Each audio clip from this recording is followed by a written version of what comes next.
तो मैं कहूँगा कि मथुरा में पहली बार यह मुद्रा महोत्सव अपने सफल कीर्तिमान के साथ में समापन की ओर जा रहा है।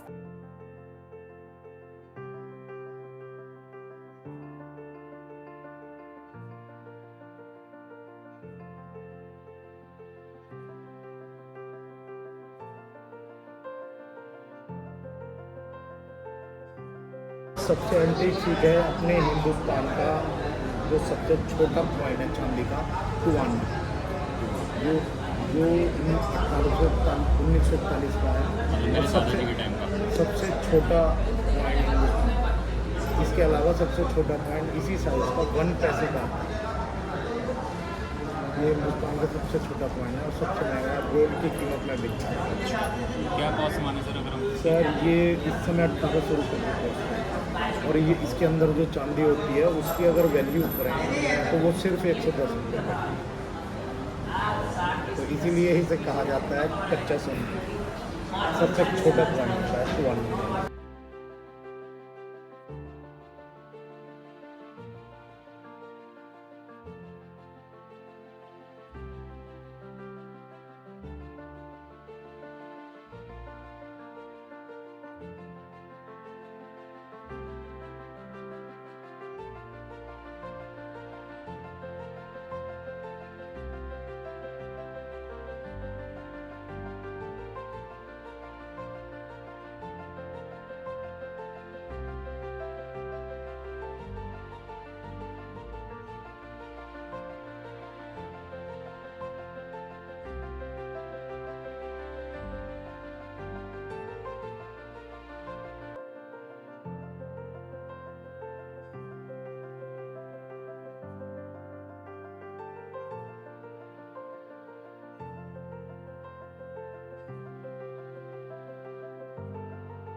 दोस्तों आज हमारे साथ बालकृष्ण जी हैं मथुरा से और संयोजक हैं मथुरा में जो एग्जीबिशन लगी है कॉइन, उसके संयोजक हैं।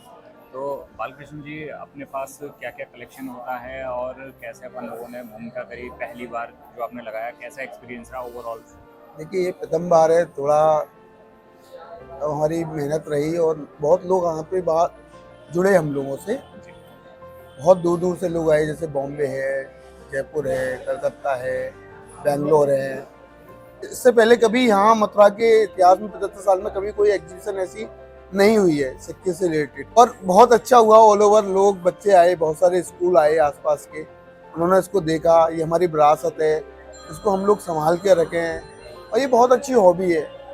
इसको कलेक्ट करने से पता चलता है कौन राजा कितने टाइम तक अपने गद्दी पे बैठा।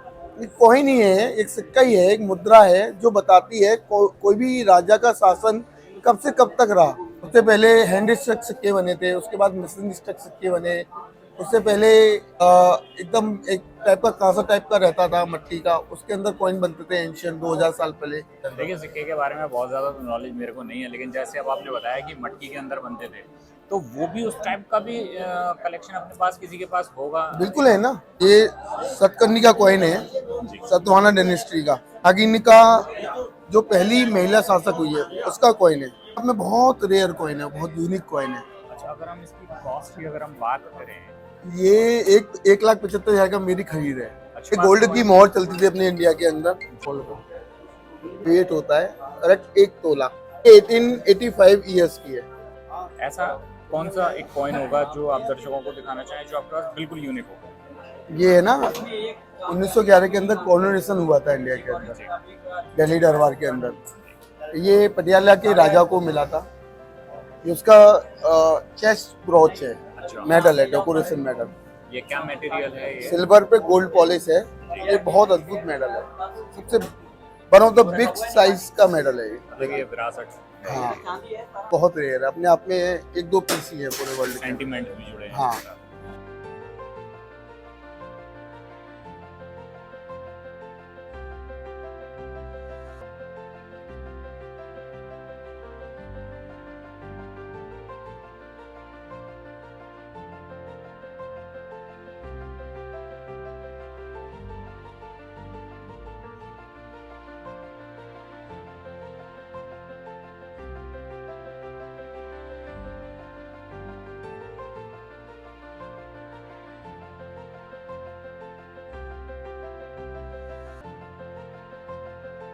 मैं लक्ष्मी नारायण तिवारी, सचिव ब्रज संस्कृति शोध संस्थान वृंदावन। यह मथुरा मुद्रा महोत्सव ब्रज संस्कृति शोध संस्थान वृंदावन द्वारा यहाँ प्रथम बार मथुरा में आयोजित किया गया है। आज इसकी समापन वेला है। यहाँ लगभग पूरे देश से लगभग 60 संग्राहकों ने अपने प्रदर्शन को अपने संग्रह को यहाँ प्रदर्शित किया है। बहुत दुर्लभ सिक्के, बैंक नोट, मेडल्स और डाक टिकट हमें यहाँ देखने को मिले हैं। तो मैं कहूँगा कि मथुरा में पहली बार यह मुद्रा महोत्सव अपने सफल कीर्तिमान के साथ में समापन की ओर जा रहा है। तो आप कुछ जैसे और लोग कलेक्शन भी करते हैं, तो आपका भी कुछ इस टाइप का कुछ कलेक्शन या कुछ रहता है? देखिए, ब्रज संस्कृति शोध संस्थान वृंदावन में जो ब्रज के इतिहास, पुरातत्व और संस्कृति से संबंधित हम लोग जो कार्य कर रहे हैं, और वह एक शोध अकादमी की तरह कार्य कर रहा है।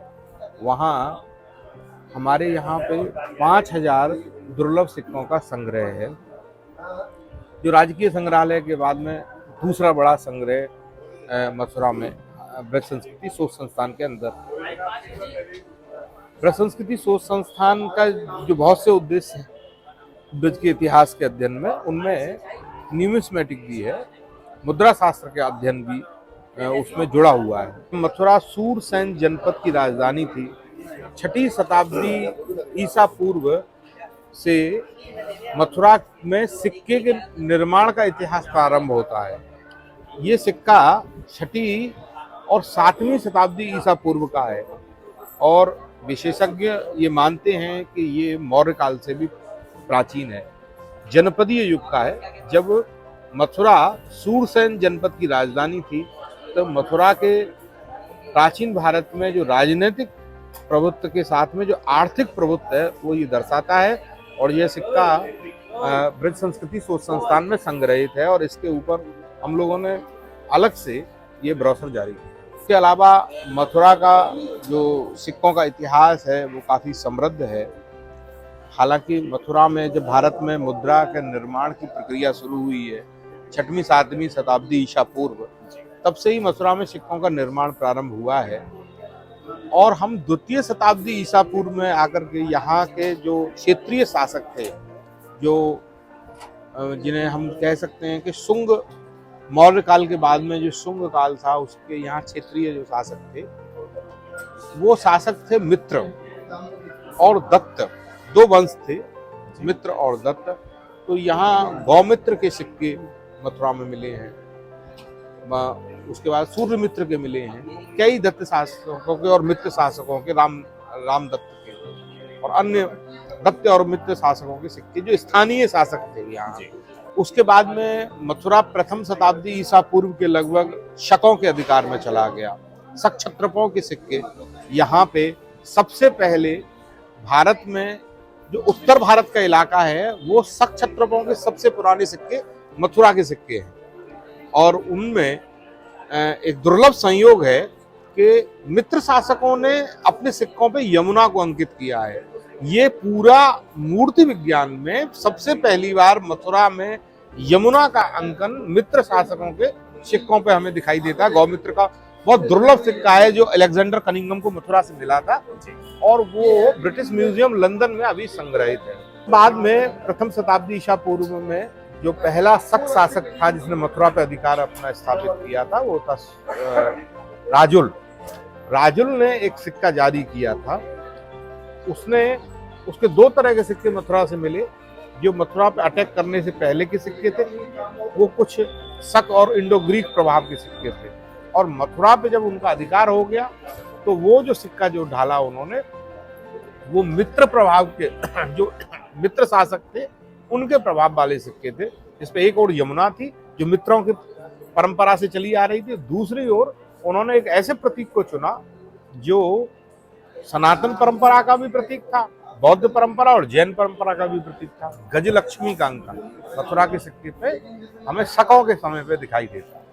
तो कैसे दो संस्कृतियां का मिलन हो रहा है ईसा पूर्व प्रथम शताब्दी में, ये उस सिक्के से समझा जा सकता है। दो संस्कृतियां मिल रही हैं। इतिहास को किताब से पढ़ना नहीं है, इतिहास को छूना भर है, उसको महसूस करना है। एक सिक्के को जब आप हाथ में लेते हैं और उसके समय के बारे में जब आपको पता चलता है तो आपको अनुभव होता है, मानो आप इतिहास को अपने हाथ से छू कर देख रहे हैं। आप जब 2000 साल पुराने सिक्के को छूते हैं, अब मध्यकाल के सिक्के को करना है, उसको जो फील करते हैं वो अद्भुत है, अद्भुत। आपसे मिलकर बहुत खुशी हुई।